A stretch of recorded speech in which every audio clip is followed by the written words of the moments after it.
இது நூல் வழியில் உரியது அல்ல. இதுதான் நம்ம நினைவில் வைத்து கொள்ளணும். நான் சும்மா உங்களுக்கு புரிஞ்சுக்கிறதுக்காக சொல்கிறேன். வையகம் துயர் தீர்கவே, எப்படி அரண் நாமமே சூழ்க வையகம் துயர் தீர்கவே அப்படின்னு ஒரு சொல்லாட்சியை நீங்கள் எடுத்து பயன்படுத்துகிறீங்க.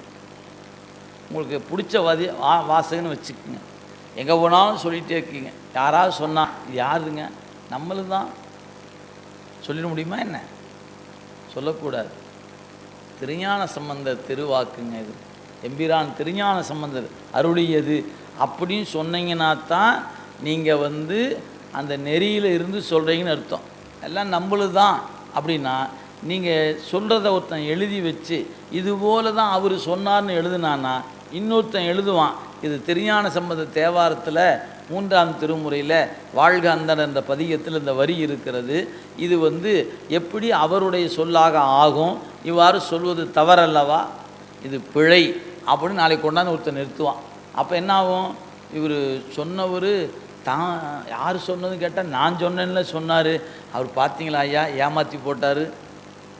எங்கே திருஞான சம்பந்தர் சொன்ன வாக்கியத்தை தன் வாக்கியமாக சொல்லி போட்டாரே, இவர் ஏமாற்றி. அவர் குருநாதர் ஆவாரா? ஆக மாட்டார். ஒரு நூல் சொல்கிற ஆசிரியர் ஆக மாட்டார். ஏன்? அவருக்கு தன் கருத்து ஏதோ அதைத்தான் தன் கருத்தாக சொல்லணும். யார் சொன்னாங்களோ சொன்னவங்கள சொல்லணும். அதுதான் அதனுடைய பெருமையே அன்றி அதை விட்டுட்டு யாரோ சொன்னதை எடுத்துக்கிட்டு தான் சொல்வதாக சொல்வது ஆசிரியருக்குரிய பெருமை அல்ல. அப்போ நீங்களாம் சிந்திச்சு பாருங்கள். நாம் கடைப்பட்டு கிடக்கிற நமக்கே இது பொருந்தாதுன்னு சொன்னால் அருள் ஞானத்தில் திளைத்து நிற்கிற மெய்கண்ட தேவநாயனார் அப்படி ஒரு செயலை செய்வாரா? ரௌரவ ஆகமத்திலேருந்து எடுத்து ஒரு முதல்ல அவர் பள்ளிக்கூடமே போகாதவர். அது முதல் புரிஞ்சுக்கணும். ஏன் 2 வயது அவர் ஞானம் பெறும்போது எந்த வாத்தியார் அவர் பள்ளிக்கூடத்தில் போய் பாடம் சொல்லி கொடுத்தாங்க? ஒருத்தரும் சொல்லி கொடு. திருவருள் கொடுத்த ஞானம்தான் அவருக்கே ஒழிய பள்ளிக்கூடம் போய் படித்தவர் அல்ல. அப்படி இருக்கும்போது ரௌரவ ஆகமத்தை எடுத்து ஒரு மொழிபெயர்த்தார் அப்படின்னு சொல்வதில் பொருத்தமுடையது அல்ல.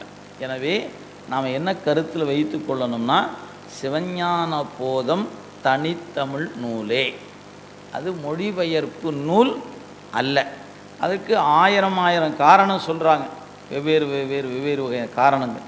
நமக்கு தெளிவான செயல் இதுவே போதுமானது அப்படின்னு வைத்துக்கொள்ளலாம். கொஞ்சம் விரிவாக வேணும்னு நினச்சிங்கன்னா 120 காரணங்கள் அந்த புத்தகத்தில் இருக்குது. படித்து பார்த்து தெரிஞ்சுக்கலாம். இந்த புத்தகம் இப்பொழுதும் கிடைக்கிறது. சைவ சித்தாந்த பெருமன்றம் சென்னை அப்படிங்கிற அமைப்பில் மயிலாப்பூரில் இருக்குது.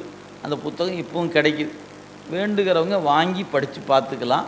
படித்து பார்த்து சொன்னது சரிதானா நீங்கள் ஆராய்ச்சி பண்ணி பார்த்து கொள்ளலாம். எனவே சிவஞான போதம் முதல் நூலே அன்றி மொழிபெயர்ப்பு நூல் அல்ல.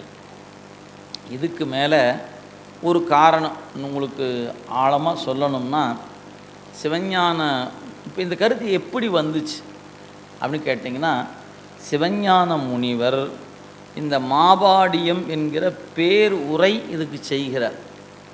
இந்த சூத்திரத்துக்கு அவர் செய்த உரை பெரிய உரைங்க. ஆனால் அதுக்கு பேர் மாபாடியம் என்று பெயர். வடமொழியில் பாஷ்யம்னு பேர். பாஷ்யக்காரர்கள் அப்படின்னா ஒரு தனித்துவம் மிக்கவர்கள்னு அர்த்தம். ஏன்னா எல்லாராலும் அப்படி செய்ய முடியாது. அப்படி நம்ம காலத்துக்கு முன்ன பெரியவங்க அந்த அருளாளர்களுடைய காலத்தில் பார்த்திங்கன்னா இந்திய திருநாட்டில் பாஷ்யம் அப்படின்னா யாரெல்லாம் செய்திருப்பாங்க அப்படின்னு பார்த்திங்கன்னா ராமானுஜர் செய்திருக்கிறார், மத்துவர் செய்திருக்கிறார், சங்கரர் செய்திருக்கின்றார், நீலகண்ட சிவாச்சாரியார் செய்திருக்கிறார். இவங்க எல்லாமே வடமொழியில் பண்ணவங்க. இவங்க எல்லாமே பாஷ்யம் செய்தவங்க தான். அவங்கவுங்க ஒரு இந்த வேதாகமங்களை எடுத்துக்கொண்டு ஆராய்ச்சி பண்ணி அதில் பாஷ்யம் செய்திருக்கிறாங்க. அவங்க கொடுத்த அத்தனை பேருமே வடமொழியிலேயே கொடுத்துருக்குறாங்க. சங்கருடைய பாஷ்யம் வடமொழியில் தான் இருக்குது. ராமானுஜருடைய பாஷ்யம் வடமொழியில் தான் இருக்குது. மத்துவருடைய பாஷ்யமும் வடமொழியில் தான் இருக்குது. தமிழில் இருக்கிற ஒரே ஒரு பாஷ்யம் என்கிற ஒரு தனித்துவமிக்க நூல் இந்த சிவஞான போதத்துக்கு சிவஞான முனிவர் கொடுத்த கொடை தான் தனித்துவமிக்க கொடை. அதனால் நமக்கு தமிழில் பாசியத்துக்கு தமிழில் பாடியம்னு பேர், பெரும் உரை என்பதனாலுக்கு மாபாடியம்னு பேர். பேச்சாளர்கள், உரையாசிரியர், பாஷியக்காரர், பாடியக்காரர் அப்படின்லாம் சொல்லுவாங்க. அப்படி சொன்னால் அது யாரை குறிக்கும் அப்படின்னு பார்த்துக்கொள்ளணும். அந்த வகையில் நமக்கு தமிழில் இருக்கக்கூடிய பாடியம் இது ஒன்றே ஒன்று தான். யார்? சிவஞான முனிவர் கொடுத்தது தான் மிகப்பெரிய உரை. அந்த உரைக்குள்ளே தான் ஒரு இடத்துல இந்த குறிப்பு இருக்குது. எது? ரௌரவ ஆகமத்திலிருந்து மொழிபெயர்க்கப்பட்டது என்கிற குறிப்பு அந்த பாஷ்யத்துக்குள்ளே ஒரு இடத்துல இருக்கு. எப்படி உள்ளே வந்துச்சு தெரியல, ஏன் வந்துச்சு தெரியல. என்னங்க இப்படி சொல்கிறீங்க, எழுதுனதுக்கு தெரியாதா என்ன அப்படிங்க தோணலாம். நிறைய இடங்களில் நீங்கள் ஏன்னா நமக்கெல்லாம் மாபாடியம் படிக்கிற வாய்ப்புலாம் இன்னும் அமையலை. நம்ம ஏதோ இதுக்குள்ளேயே ஓடிக்கிட்டு இருக்கிறோம். அந்த மாபாடியம் படிக்கும்போது எவ்வளோ பெரிய சுவை இருக்குது என்பதற்கு அதிலிருந்து ஒரு பகுதி சும்மா நமக்கு ஒரு விளங்கி கொள்வதற்கு ஒரு பகுதி எடுத்து காட்ட போகிறார். அதை படிக்கும்போது நீங்கள் தெரிஞ்சுக்கலாம், இப்படிலாம் இருக்குமா அப்படின்னு தெரிஞ்சுக்கலாம். அதில் அந்த மாபாடியத்தில் நீங்கள் ஆழமாக அப்படி உற்று நோக்குகிற பொழுது ஒரு இடத்துல குறித்திருக்கிறார், இது இந்த ஆகமத்தின் மொழிபெயர்ப்பு நூல் அப்படின்னு குறிச்சிட்டார். ஆனால் பல இடங்கள், நான் சொல்வது ஒரே ஒரு இடத்துல மட்டும்தான் இது இந்த ஆகமத்திலிருந்து மொழிபெயர்க்கப்பட்டதுன்னு குறித்திருக்கிறார் முனிவர். மற்ற இடங்கள் எல்லாம் என்ன பண்ணியிருக்கிறார், அந்த உரையை படித்து பார்த்திங்கன்னா தெரியும். என்றைக்காவது ஒரு நாளைக்கு வாய்ப்பு கிடைக்கும்போது படித்து பார்த்திங்கன்னா ஒரு கருத்து எழுதுவார். உதாரணம் சொல்ல, தவத்தினில் உணர்த்த, தவத்தினில் உணர்த்தன்னு ஒரு சொல் இருக்குதுங்க. இது எங்கே இருக்குது? 8ஆம் நூற்பாவில் இருக்குது. சிவஞான போதத்தில் 8ஆம் நூற்பாவில் இந்த ஒரு சொல் இருக்குது, தவத்தினில் உணர்த்த அப்படிங்க என்பது முதல் நூல் எழுதுவார். இப்போ அந்த சொல்லுக்கு எழுதும்போது என்றது முதல் நூல் அப்படின்னு என்ன அர்த்தம்? தவத்தினில் உணர்த்த என்கிற தொடர் எங்கே இருக்கிறது? சிவஞான போதத்தில் இருக்கிறது. சிவஞான போதம் எது? முதல் நூல். மொழிபெயர்ப்பு நூலை முதல் நூல் என்று சொல்லக்கூடாது என்பது தமிழ் இலக்கணம். என்ன சிக்கலுக்குன்னு பாருங்கள். மொழிபெயர்ப்பு நூலை முதல் நூல் என்று சொல்லக்கூடாது. அப்போ முதல் நூல்னு பல இடத்துல குறித்த ஆசிரியர் ஒரே ஒரு இடத்துல மொழிபெயர்ப்பு குறித்தார். அந்த ஒரு இடத்துல குறித்ததை பிடித்து கொண்டவர்கள் இன்றைக்கி நம்முடைய திருமடங்களில் மொழிபெயர்ப்பு மொழிபெயர்ப்பு மொழிபெயர்ப்புனே பற்றி கொண்டார்கள். பல இடங்களில் இது முதல் நூல்னு சொன்னாரே, அதை எடுத்துக்காமல் விட்டுட்டாங்க இன்னைக்கு வரைக்கும். எனவே இது தனித்தமிழ் நூல் என்பது தான் நம்மை போன்று இருப்பவங்களுடைய கருத்து. திருமட புத்தகங்கள் அப்படி இருக்காது. இது மொழிபெயர்ப்பு நூல் தான் கொடுத்துருக்கோம். பரீட்சை எழுதும்போது இங்கே எழுதுனீங்கன்னா தமிழ்னு எழுதுனா மார்க் கிடைக்கும், அங்கே வடமொழின்னு எழுதுனா தான் அங்கே மார்க் கிடைக்கும். இவ்வளோதான் வித்தியாசம். இது ரெண்டில் எது சரி என்பதை ரெண்டையும் படித்து பார்த்து உங்கள் அறிவு ஏற்றுக்கொள்வதை பார்த்துக்கொள்ளுங்கள். நம்முடைய ஆசிரியர் பெருந்தகை இது தனித்தமிழ் நூலே என்று தான் கொடுத்துருக்கிறார். இதெல்லாம் இப்போ 21 பக்கத்தில் சொன்ன செய்தியை நான் ஒரு வாரம் நம்ம பார்த்துட்டோம். இனி நூலுக்குள்ளே போகணும். இந்த நூலுக்குள்ளே போகும் பொழுது எப்போவுமே ஒரு நூல் என்றால் அந்த நூலுக்கு பாயிரம் என்பது இன்றியமையாத ஒன்று. பாயிரம் இருக்கணும் அவசியம். பாயிரம் இல்லைன்னா அது ஒரு நூலாக சமய அறிஞர்கள் ஏற்றுக்கொள்வதில்லை. அந்த வகையில் எந்த ஒரு காப்பியமாக இருந்தாலும் நூலாக இருந்தாலும் அந்த பாயிரம் அப்படிங்கிற பகுதி, இந்த பாயிரத்தை யாரெல்லாம் எழுதலாம், இந்த பாயிரம் என்பதை யார் எழுதலாம் அப்படின்னா அதுக்கு ஒரு இலக்கணம் இதெல்லாம் இலக்கணத்தில் இருக்குது. நாம் அதெல்லாம் படிக்காமல் தான் வந்திருக்கிறோம் இல்லைங்களா. நமக்காக ஆசிரியர் என்ன பண்ணார், நமக்கு இந்த குறிப்பெல்லாம் கொடுத்துட்டார்.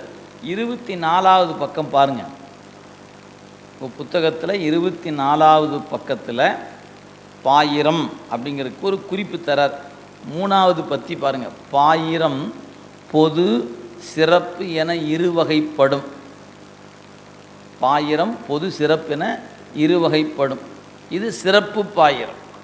அப்போ பாயிரத்தை ரெண்டாக பிரிக்கலாம். பொதுவான பாயிரம் ஒன்று, சிறப்பு பாயிரம்னு பிரிப்பது. இது பொது வகையில் அடங்கலை, சிறப்பு என்ற வகையில் அடங்கியிருக்கு. சரி, ஒரு பாயிரத்தை யார் செய்யலாம்? அதுக்கு இலக்கணம் சொல்ல பாருங்க. தன் ஆசிரியன், அதாவது இப்போ மெய்கண்டார் செய்கிறார், நூல் செய்திருக்காருன்னா அவருடைய ஆசிரியர் பரஞ்சோதியார் பாயிரம் செய்யலாம். ரெண்டாவது, தன்னோடு கற்றவன் ஒரு சாலை மாணாக்கன் அவன் பாயிரம் செய்யலாம்.